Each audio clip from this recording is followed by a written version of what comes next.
All right, we should be good to go, Mr. Chairman. All right, great. Let's call the meeting to order and let's observe, put ourselves in the presence of the Lord and observe a moment of silence, please.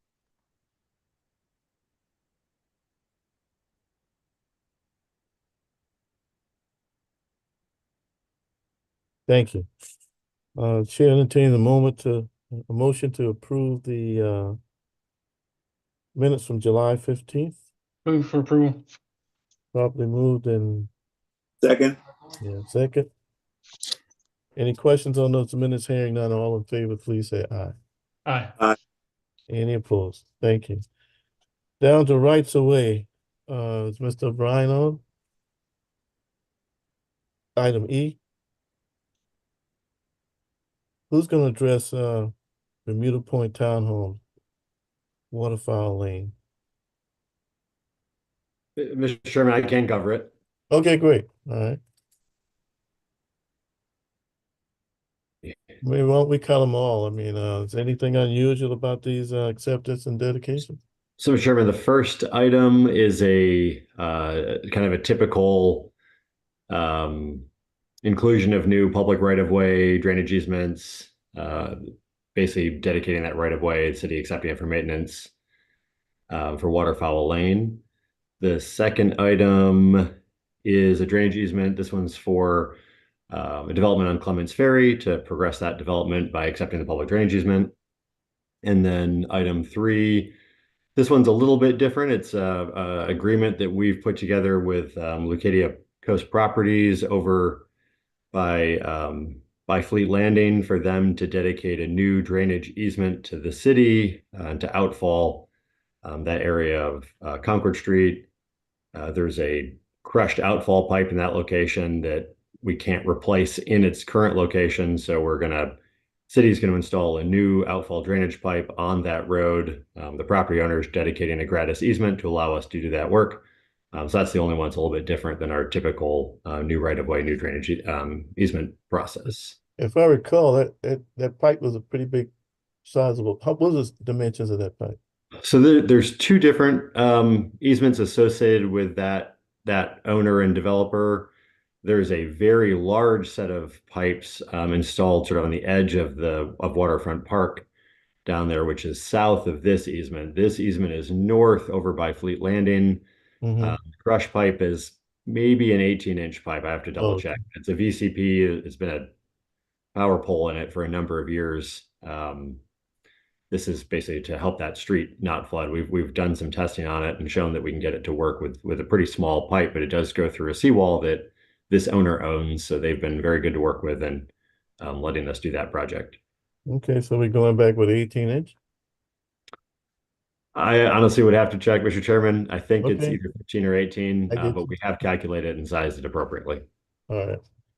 All right, Chair entertains a motion to accept those easements.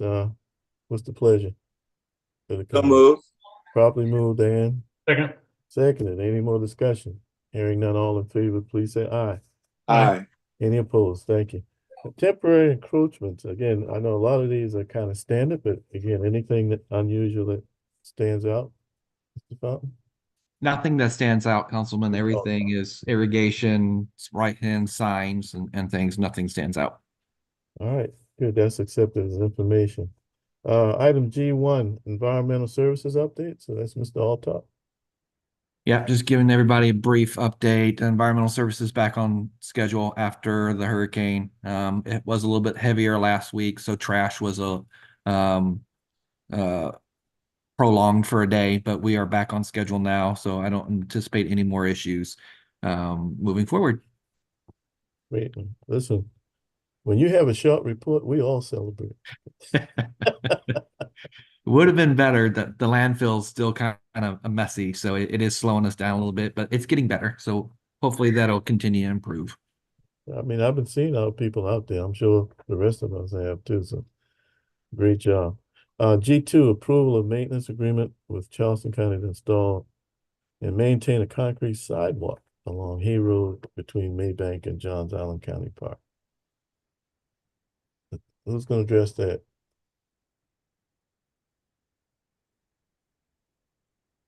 I can address that. The sidewalk is for a new new sidewalk there from that leads up to the park there. We had a public works committee look into this for new sidewalks, and this was one of the locations that was chosen. This was back in Mayor Tecklenburg's when he gave us that $1 million to do sidewalk improvements and new sidewalks. This has been in the works since that, and it's finally to the process where we can get it going. Well, let me ask, are we putting it out for a regular sidewalk or a bike pedestrian sidewalk? I So mean, it's just a regular sidewalk. dang. Yeah. How long is it supposed to? I mean, we go through that effort. Why don't we put a bike pedestrian, Yep. wider We side? We can look at that. I can go back and get a cost estimate and what it would be to add a pedestrian bike lane right there next to the Well, sidewalk. Mayor and council, what's the pleasure? I mean, a regular sidewalk is what, 4.5 feet wide? Yes. Bike pedestrian is what, minimum 8? Yes. I mean, I think if we have the right of way and capacity to do it, to your point, mobilization and all that, there are a lot of sunk costs of doing it. It's just the cost of material. So it's a very cost effective way of doing something that's a little bit nicer and could have a big impact, especially going to a public park. right. I see Mr. Somerville coming on. You have something to add to it, Mr. Somerville? I was just going to add that it is a agreement with Charleston County.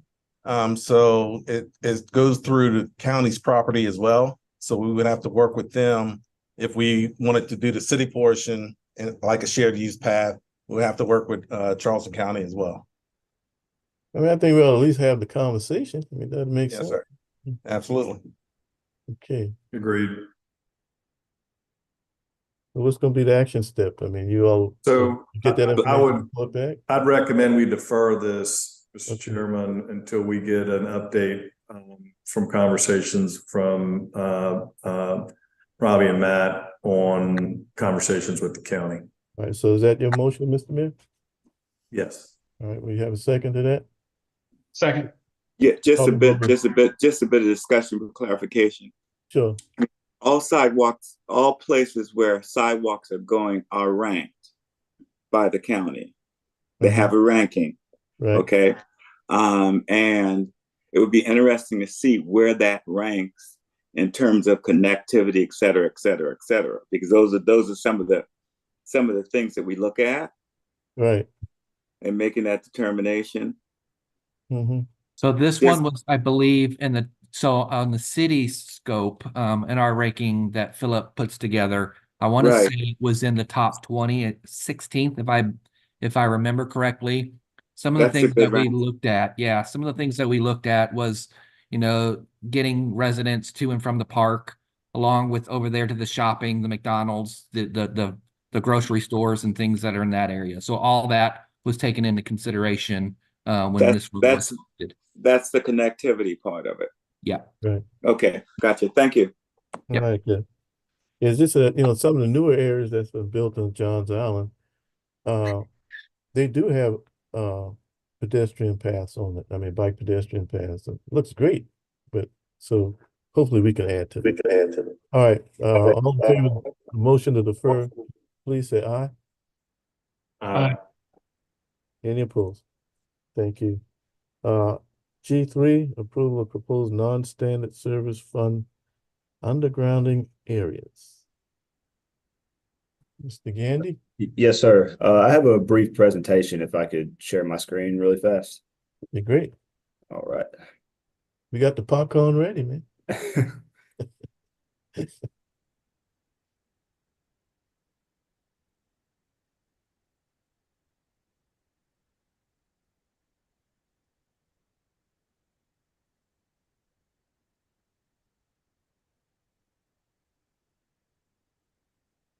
We all see in the presentation view or the Yes. We're seeing the, There's proposed non-standard service fund underground areas. We see that, yeah. right. This is a follow-up to your previous presentation on Yes, this. sir. Okay, thank you. Okay, there we go. I think that's Is that Okay. better? That's Okay. bigger, yeah. Okay. Thank you all for the time this afternoon. The purpose of today's presentation is that we're seeking approval of staff's recommendation to establish 3 overhead to underground utility location projects funded by the Non-Standard Service Fund.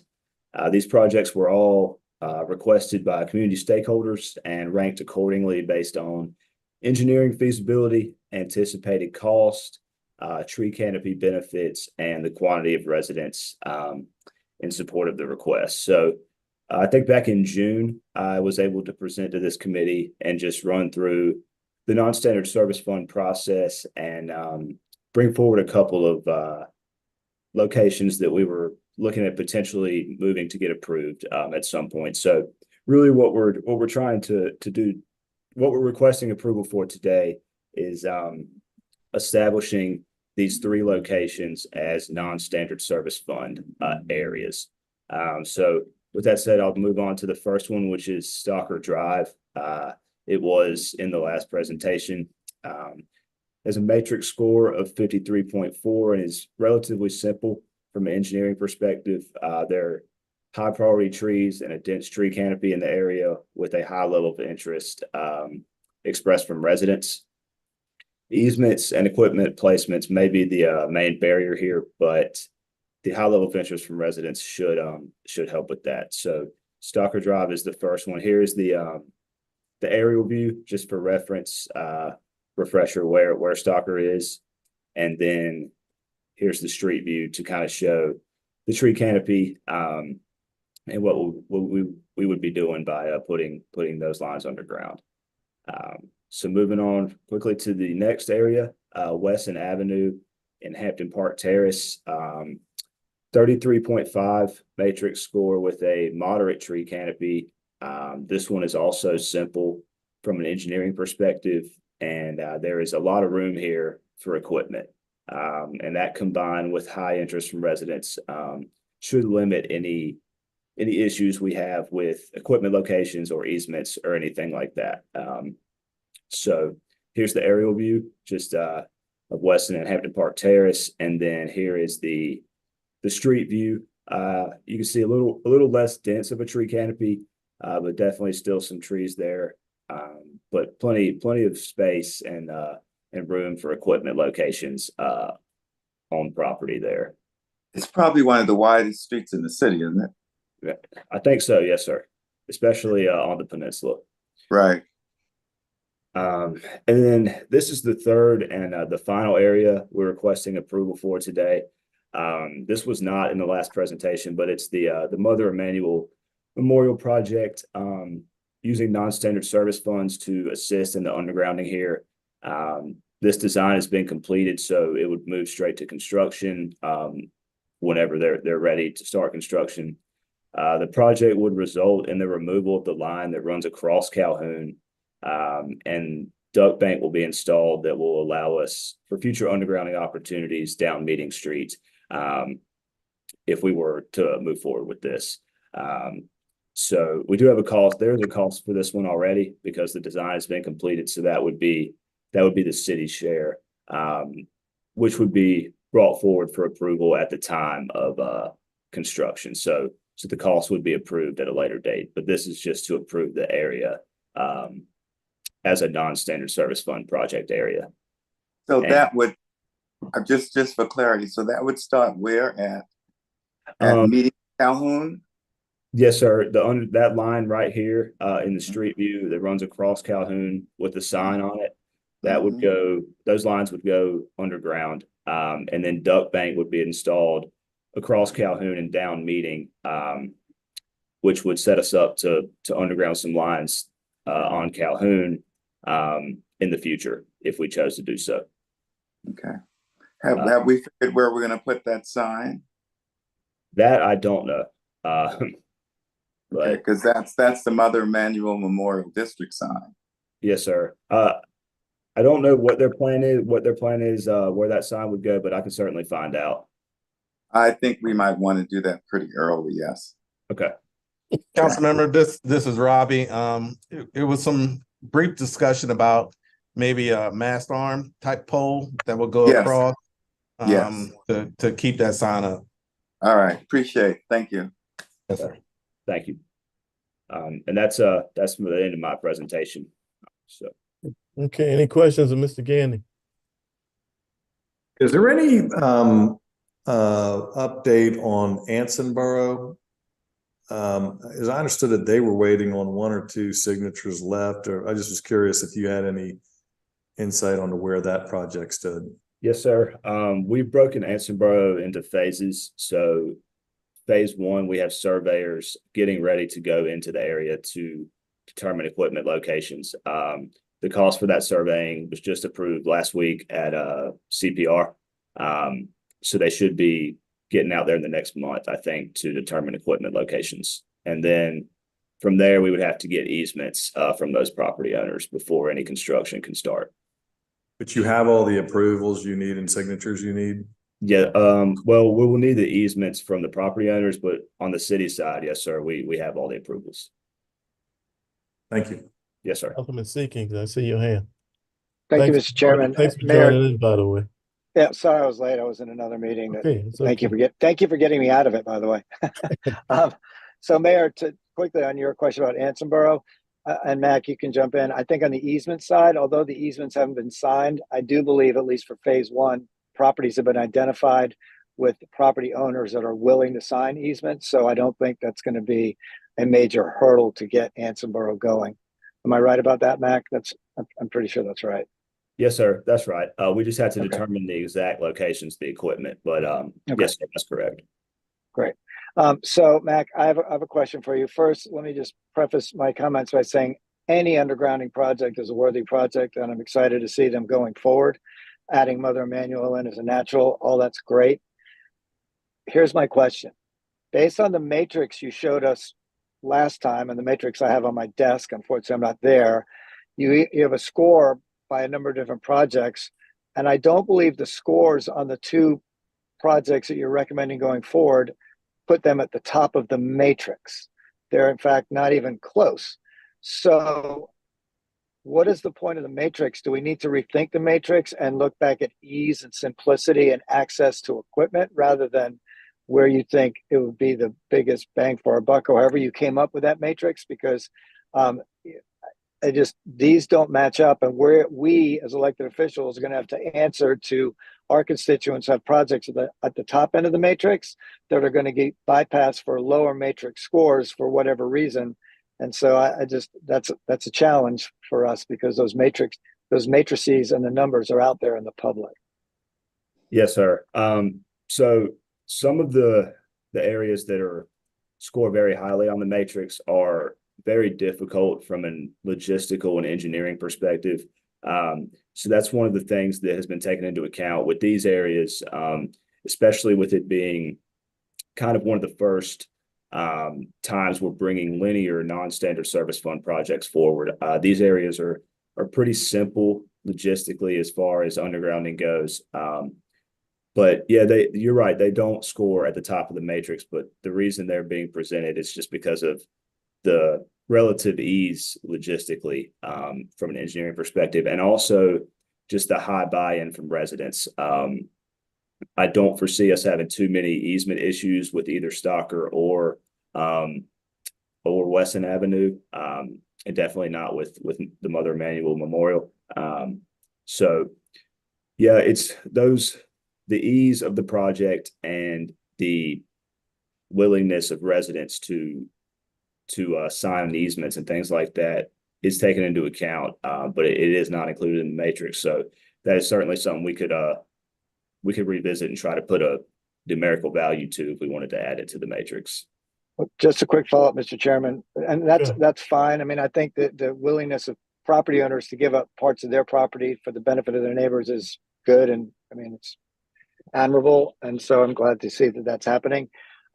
Going forward, I'd just like to hear from you and from your office, are we going to stick to the matrix or are we going to rethink it? Because we just have to answer back when people say, where do we stand on the priority list? The matrix has been what I've been using, and I'm certain others have been as well.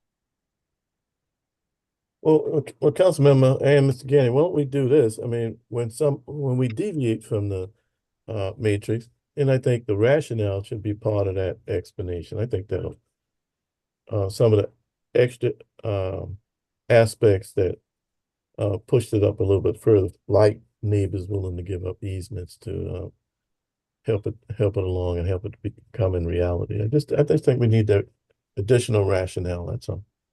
Mr. Chairman, if I may. Yes, sir. And I think you're right. Especially in those instances where it's tied to some major existing construction, like the Mother Emanuel Memorial. Right. So a part of this is tied to that construction, and it might be a basis for why, again, it was chosen outside of the matrix numbers that Councilman Seeking's talking about. Right. Yeah, so I agree. Yes. There's a rationale. We just need to explain it. That's all. Back to Councilman Seeking's point. Very last question. How much of our non-standard fund will these three projects eat relative to how much we've got currently banked? All of the prices are estimates at this point, but we have about 12 million in the fund, and all three of these projects together would estimate would be almost $1 billion combined. So we still got plenty more. All right, well, keep working hard. I'm going to vote for this, and thank you for what you're doing. But I would like to see us make some headway on maybe some of the more complicated but higher priority by the matrix standards projects. Yes, sir. Thank you. Thank you, Mr. Chairman. All right.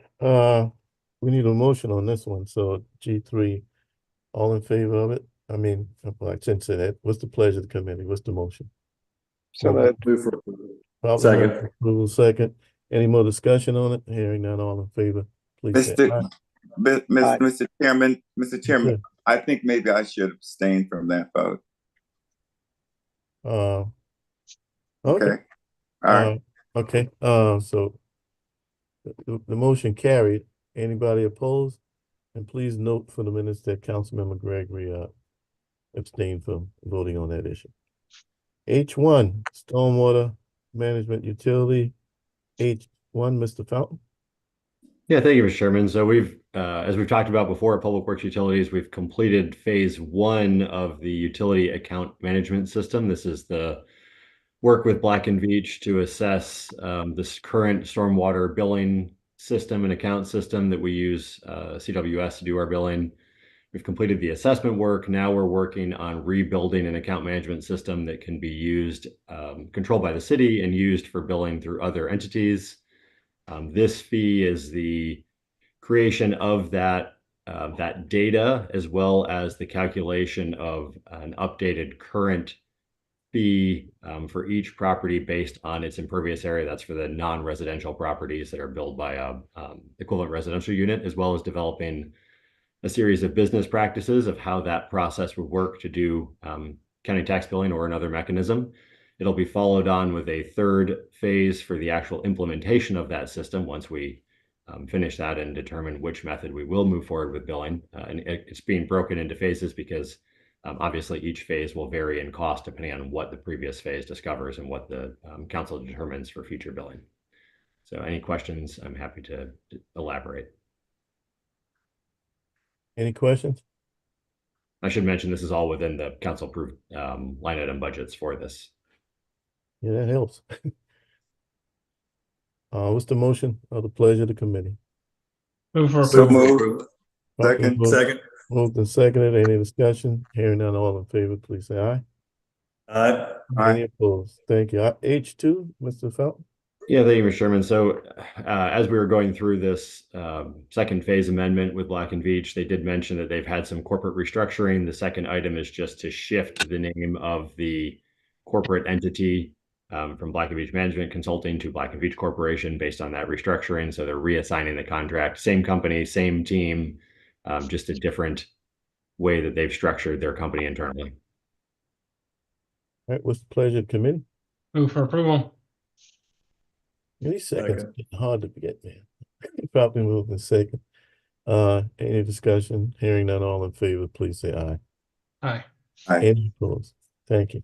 Miscellaneous, piece of business down there, Mr. Fountain, there's chats and, it's after I think it's after the submission, but anyway. $1 million grant, city's got to come up with 250,000. Those matching funds for Sanders Road sidewalk completion project. That's Sanders Road, for some of y'all may not know, that's off of Bees Ferry Road. It was once a rural area, and not so much now, but anyway. Anybody else for staff is going to speak on this one?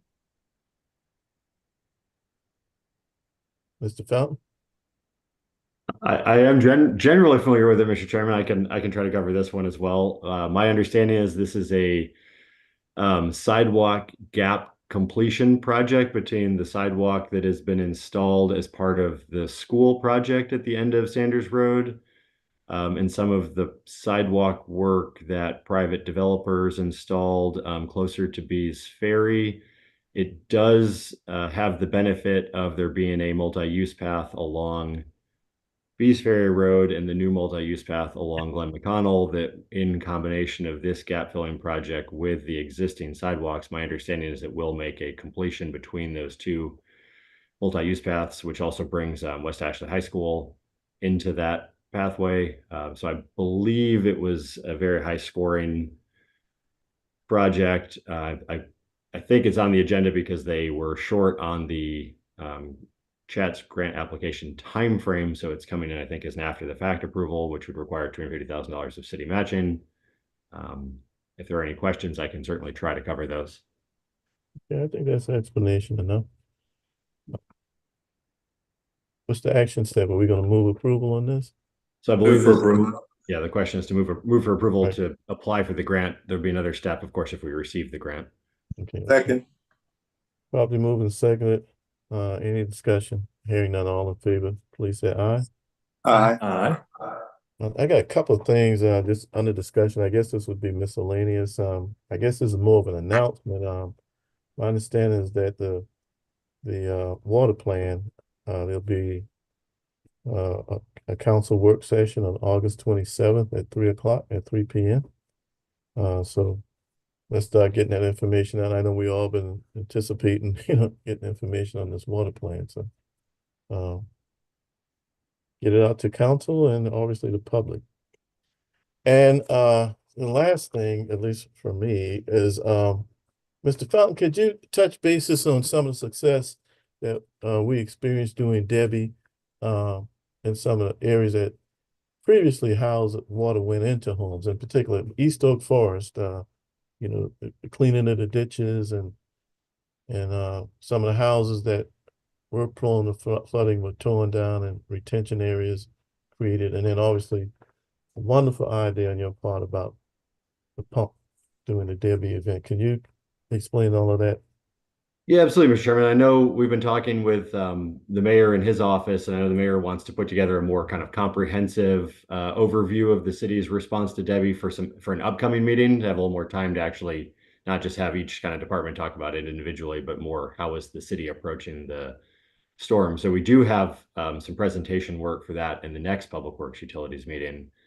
But we did have a lot of success, as you mentioned, from a stormwater perspective, with both kind of a more aggressive, proactive maintenance program that we've all discussed, rehabilitating front yard ditches, cleaning out pipes, having a scheduled inlet cleaning that our vac trucks work through, so that everything has been reviewed and touched as recently as possible. We did do some short-term emergency work the day before the storm. We brought in a number of local contractors, vac trucks, and kind of did spot checking in many of the flood-prone areas. And we'll do some mapping and show you where that work was for areas where basically a short-term clog can cause a major amount of structural issues. We kind of redo some focusing on those areas. We have our stormwater crews as well as some of the public service crews that do what's called a rain day schedule in advance of storms like this, where they go through, again, flood-prone neighborhoods, do inspections, try to identify any noticed clogs, anything that we've seen over the last couple of weeks in work orders, and then do a visual inspection, pull out any major obstructions. We've, in addition to that, as you mentioned, we put out 10 basically 10 pumps, temporary pumps. There were 2 additional ones on an ongoing improvement project we have that are sort of separate from our temporary emergency deployments, but were associated to try to help pump down some of the areas that really challenge to drain out whenever the tide stays even moderately high, but are small enough for those pumps to have an impact. And then, of course, as you mentioned, Mr. Chairman, we've made great progress with a lot of our large-scale capital projects, as well as some of the stormwater flood-prone property acquisitions, demolition, and retrofit into other projects, whether it's in East Oak, West Oak Forest, or out in the Church Creek area.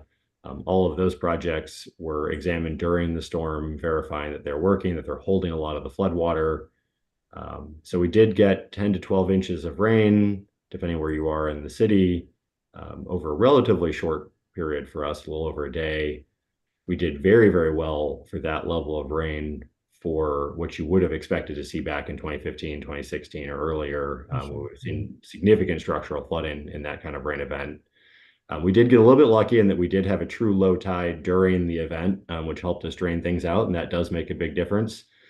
But we did full damage assessments of the city, 26 teams out the day following the storm impacts, looking at all of the homes, found very few structurally flooded properties, certainly some with some impacts where there were water in the yards, water under the homes, but very, very few that had water inside the homes, including neighborhoods where that's been a recurrent problem. So we were very pleased with how it worked out. Of course, there's always more to do.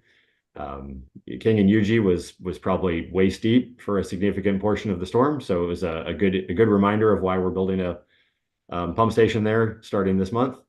But we do have quite a few areas, Forest Acres, the project work along Playground Road, Mr. Chairman, in your area, East Oak, West Oak Forest with the retrofits. We did a pump bypass of the greenway in that area based on some constrictions we found from some modeling we're working on towards another capital project. Church Creek, those large scale buyouts and retrofits, very low structural flooding in that area where we would normally expect to see it. A lot of really good progress, things going very, very well.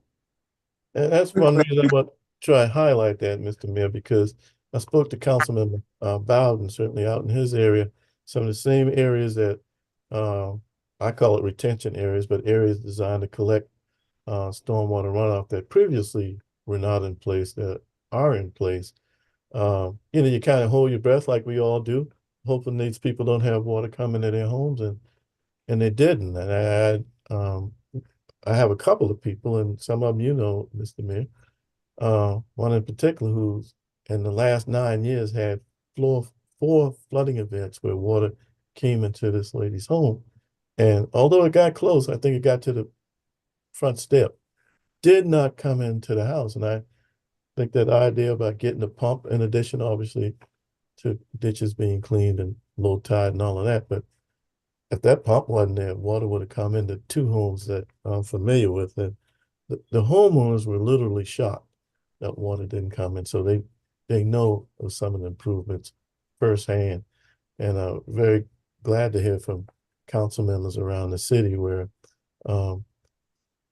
we all know could have been worse, and the constituents know it could have been worse, in particular those who have experienced flooding before. So great Mr. job. Chairman.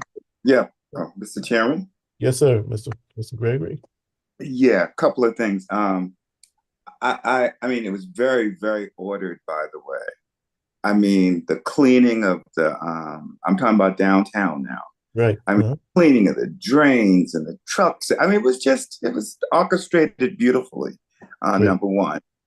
Number two, I couldn't get any information on the Peachtree outfall.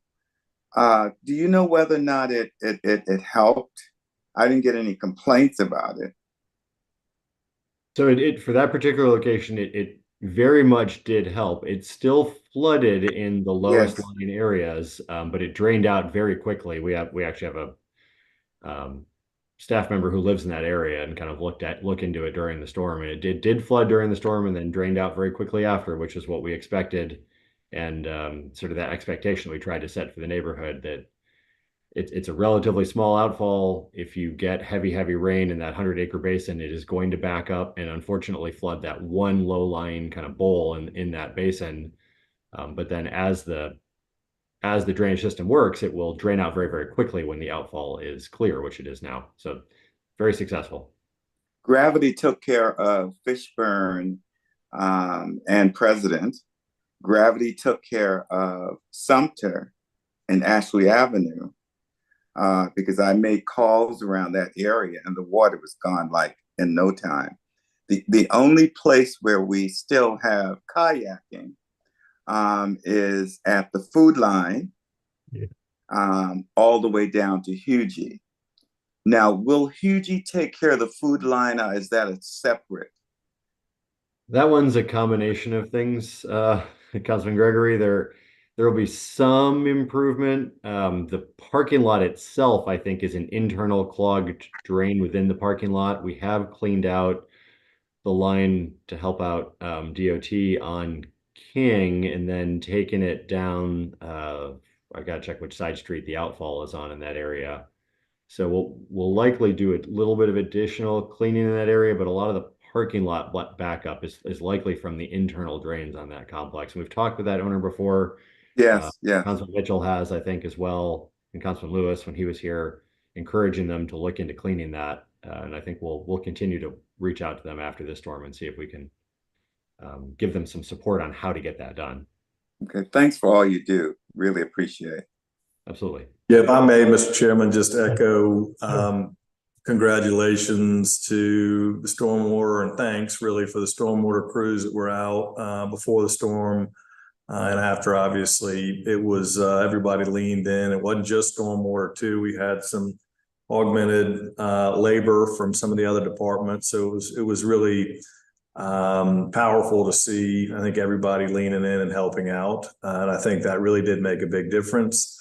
So again, just want to say, give my compliments to Matt and his crew and all the other guys that were men and women were out there. So I really appreciate the efforts.